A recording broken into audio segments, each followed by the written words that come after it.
बंधु माने 10 जुलाई 2025 गुरुवार दिन पड़ुछि पवित्र गुरु पूर्णिमा।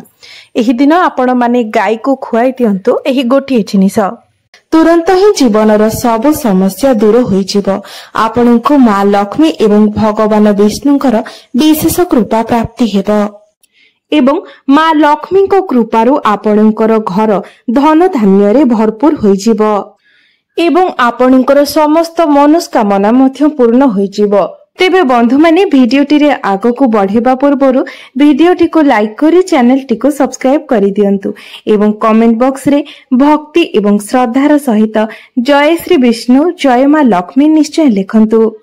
तेबे बंधु माने आसंतु जानि नेबा गायरो सेवा किपरि करिबा उचित एवं केउ गाय को कोन खाइबा को देबा द्वारा आपणको गृह रे धनर वृद्धि होइथाय। बंधु माने शास्त्र रे गाय को गोमाता बोली वर्णना करा जायछि एवं समस्त देवादेवी माने मध्य गोमातार पूजा करिथांती। गायरो 5टी द्रव्य जहाकि गोबर, गोमूत्र, दही, दुग्ध एवं घिओ एही 5टी द्रव्य को अत्यंत पवित्र बोली माना जायथाय। बंधु माने आपण माने हुए तो जानती किंबा न जानती गोबररु बेल गछर उत्पत्ति होईछि एवं सेथिरे मां लक्ष्मी वास करिथांती। सेथिपाई बेल वृक्ष को श्री वृक्ष बोली मध्य कुहा जायथाय। एही गोबररु पद्म फूलर मंजीर मध्य उत्पत्ति होईछि। आपण माने जानिथिबे प्राचीन कालरु ही प्रत्येक मांगलिक कार्य रे क्षीरर व्यवहार करा जायथाय एवं सब मांगलिक पदार्थ मध्य दहीरु उत्पन्न होईछि। घिओरु अमृतर उत्पत्ति होईछि जहा समस्त देवादेवींकर तृप्तिर साधन होइथाय। गोमातांकर शरीर रे 33 कोटी देवादेवींकर निवास होइथाय।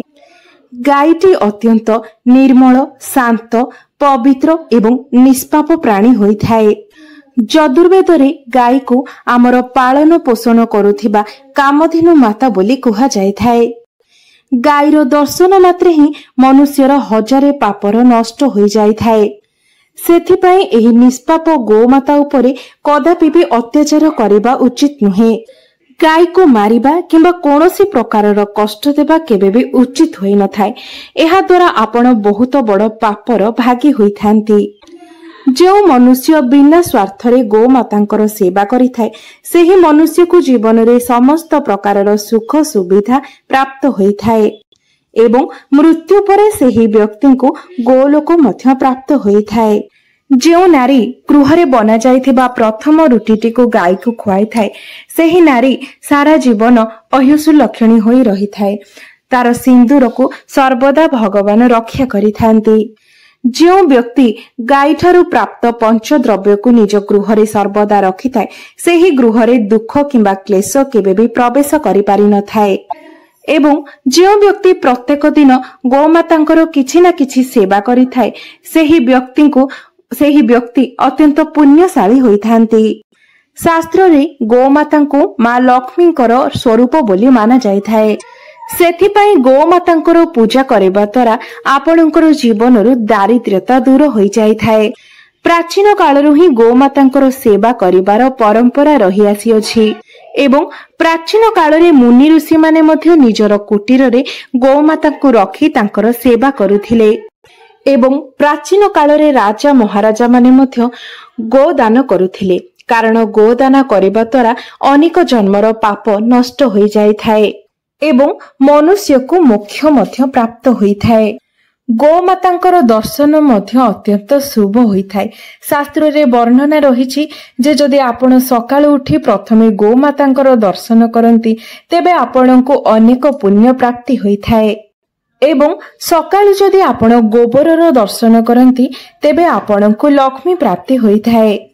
जदि आपण कोनोसी कार्य रे जाउछंती एवं गला बेले आपणको बाटरे गोमातांकर दर्शन हेउछि किबा आपणकर सामना रे गोमाता चाली जाउछंती तेबे सेही कार्य रे निश्चय भाबरे आपणको सफलता मिलिथाय। जदि आपणकर कुंडली रे पितृदोष रहिथाय तेबे अन्य उपाय गुड़िक सहित आपण जदि प्रत्येक दिन गोमाता को रुटी एवं किछि घास खाइबा को दियंती तेबे आपणको कुंडली पितृदोषरु मुक्त होइथाय एवं आपणको पितृ आशीर्वाद प्राप्त होइथाय। एवं जदि आपणकर जातकरे शनि दोष लगी शनि 7.5 शनि 2.5 किंबा आपणकर कुंडली रे शनि नीच स्थिति रे रहिछंती तेबे आपण प्रत्येक शनिवार दिन कला रंगर गाय को रुटी एवं चारा खाइबा को दियंतु। एहा सहित गौ मातांकर पूजा मध्य करंतु। एपरि करिबा द्वारा आपणଙ୍କୁ शनि दोषरु मुक्ति मिली थाए। बंधु माने जदि आपणकर कुंडली रे शुक्र ग्रहंकर स्थिति दुर्बल रही थाए तेबे कुंडली रे शुक्रंकर स्थिति मजबूत करबा पई आपण प्रत्येक दिन धला रंगर गाय को सकाळे प्रस्तुत होइथिबा रुटी खुआंतु। एपरि करिबा द्वारा आपणकर कुंडली रे शुक्र ग्रहंकर स्थिति मजबूत होई थाए। एवं जदि आपणकर कुंडली रे बुध ग्रह खराब स्थिति रे रहिछंती किंबा दुर्बल अवस्था रे रहिछंती तेबे आपण प्रत्येक बुधवार दिन गौ माता को सबुज चारा खाइबा को दियंतु। एपरि करिबा द्वारा आपणकर कुंडली रे बुध ग्रहंकर स्थिति ठीक होई जाई थाए। जदि आपणकर कुंडली रे मंगलंकर स्थिति खराब रहिछि एवं एही कारणरू आपणको अनेक गुडिये समस्यार सम्मुखीन हेबाकू पडुछि तेबे आपण लाल रंगर गाईर सेवा करंतु। विशेष करी मंगलवार दिन विशेष रीति रे गोटे लाल रंगर गाईर आपण सेवा शुश्रूषा करंतु एवं मंगलवार दिन आपण लाल रंगर गाई को गुड़ एवं चना खाइबा को दियंतु।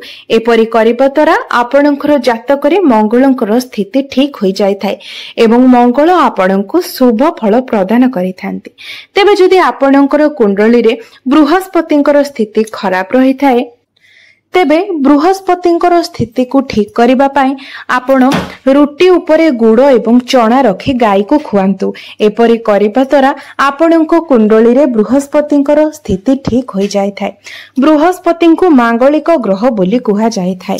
बृहस्पति आपणको जीवन रे समस्त प्रकार मांगलिक कार्य उपरे प्रभाव पकाई थांती। तेणु आपणक जीवन रे जेउ भी सब शुभ घटना घटित होई थाए किंबा आपणकर संतान मानक सहित जड़ित प्रत्येक घटना आपणकर बृहस्पतिंकर स्थिति उपरे ही निर्भर करि थाए। तेणु बृहस्पति कुंडली रे भल स्थिति रे रहिबा आपणक जीवन पई अत्यंत गुरुत्वपूर्ण होई थाए।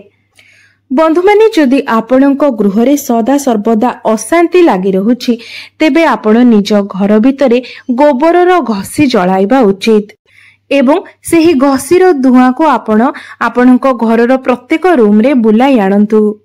एहा द्वारा आपणक घरर समस्त नकारात्मक ऊर्जा गुड़िक नष्ट होई जाय थाए एवं सकारात्मक ऊर्जार संचार होई थाए। गाईर दुग्ध दही घी गोबर एवं गोमूत्र एही 5टी द्रव्यर मिश्रण रे पंचद्रव्य बना जाय थाए। एहाको पंचगव्य बोली मध्य कुहा जाय थाए एवं एहा पापनाशक होई थाए।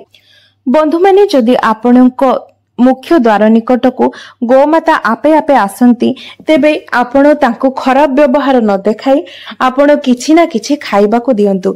विशेष करी आपण जदि पारुछंती गोमातांको रुटी खुआंतु। एपरि करिबा द्वारा आपणको सौभाग्य प्राप्ति होई थाए।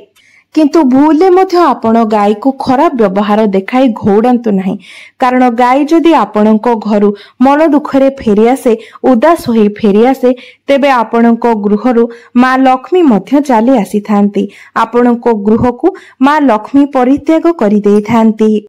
प्रत्येक दिन घरर नारी माने गाय पाई एक रुटी बनाइबा उचित एवं सेही रुटीटी को श्रद्धा पूर्वक गाय को खाइबा को देबा उचित। एहा द्वारा आपणको गो मातांकर आशीर्वाद प्राप्ति होई थाए एवं आपणकर मनस्कामना मध्य पूर्ण होई थाए। मात्र किछि लोक गो मातांकु बासी खाद्य खराब होई जायथिबा खाद्य एवं ओइठा खाद्य मध्य खुआई देई थांती। एहाकु शास्त्र रे महापाप बोली वर्णना करा जायछि। एही सब खाद्य गुडी को आपण अन्य प्राणी को खाइबा को देई पारिबे, मात्र गो माता को केबे भी खराब होई जायथिबा खाद्य किंबा ओइठा खाद्य खुआइबा उचित नहीं, जेहेतु गाय को गोमाता बोली माना जाई थाए एवं गोमातांकर शरीर रे 33 कोटी देवा देवींकर वास होई थाए। तेणु गाय को एपरि खाद्य देबार अर्थ 33 कोटी देवा देवींकर अपमान करबा सहित समान होई थाए। आपण देइथिबा सेही खराब खाद्य को गोमाता भोक कारणरू ग्रहण तो करिथांती, मात्र खाद्य देइथिबा व्यक्तिंको उपरे सेही पाप लागि थाए। गाई एक शाकाहारी एवं पुण्यात्मा प्राणी अटे, तेणु गाईर खाद्य केबे भी आमिष दियंतु नहीं। आपण जदि एमिति कार्य करिथांती तेबे आपणଙ୍କୁ महापापर भागी हेबाकू पड़िथाए। बंधु माने जदि आपणଙ୍କର कुंडली चंद्र दोष लागिछि एवं जेउ कारणरू आपण अनेक गुड़िए समस्यार सम्मुखीन हेउछंती, तेबे रुटी उपरे धला लहुणी घिओ एवं किछि लूण लगाई आपण गोमाता को खाइबाकू दियंतु। एवं जदि जातकरे शनि दोष लागिछि तेबे अटारे किछि कला राशि मिसाई सेही अटारे आपण रुटी बनांतु एवं सेही रुटी को आपण गोमाता को खुआई दियंतु। एपरि करिबा द्वारा आपणଙ୍କୁ शनि दोषरू मुक्ति मिली थाए। जदि आपणको गृहरे आर्थिक संकट देखा देउछि, धन जनित समस्या देखा देउछि, तेबे गुरुवार दिन आपण गाय को कदली खुआइबा शुभ होई थाए। एहा द्वारा आपणकर धन जनित समस्या दूर होई जाई थाए। गोमातांकर पिठिरे जेउ कुबड़ रही थाए सेथिरे सूर्य केतु नाड़ी रही थाए। एवं जदि आपणकर गृह को आपणकर मुख्य द्वार निकट को गोमाता आसी थांती तेबे तांकर सेही कुबड़ को आपण निश्चय रूप से स्पर्श करंतु, कारण एपरि करिबा द्वारा आपणको अनेक गुड़िए रोगरू मुक्ति मिली थाए। शास्त्र रे वर्णना करा जायछि, जो व्यक्ति निस्वार्थपर एवं श्रद्धा भाव नहीं गोमाता को सेवा करि थाए सेही व्यक्ति मृत्यु परे गोमातांकर लांच को धरी बैतरणी नदी पार करि जाय थाए। सेही व्यक्तिंकर केबे भी अकाल मृत्यु होई न थाए एवं सेही व्यक्ति को सौभाग्य प्राप्ति होई थाए। जदि आपणଙ୍କୁ दुर्भाग्य पीछा छाड़ू नाही, सर्वदा प्रत्येक कार्य रे आपणଙ୍କୁ विफलता ही हाथ लागुछि, तो आपण हाथ रे गुड़ रखी गोमाता को चटांतु। एपरि करिबा द्वारा आपणଙ୍କର सोई रहिथिबा भाग्य जागृत होई थाए एवं आपणଙ୍କୁ प्रत्येक कार्य रे आपणଙ୍କ भाग्यर साथ मिली थाए। आपण जदि गोमाता को राशि लडू किंबा राशि रे प्रस्तुत कोनोसी भी द्रव्य खाइबा को दियंती तेबे आपण को अखंड सौभाग्य प्राप्ति होई थाए। तो बंधु माने आपण मानकु जदि मोर एही वीडियोटी भलो लागि थाए तेबे वीडियोटी को लाइक करी चैनल टी को सब्सक्राइब करि देबे एवं कमेंट बॉक्स रे भक्ति एवं श्रद्धार सहित जय श्री विष्णु, जय मां लक्ष्मी, जय गोमाता निश्चय लिखिबे।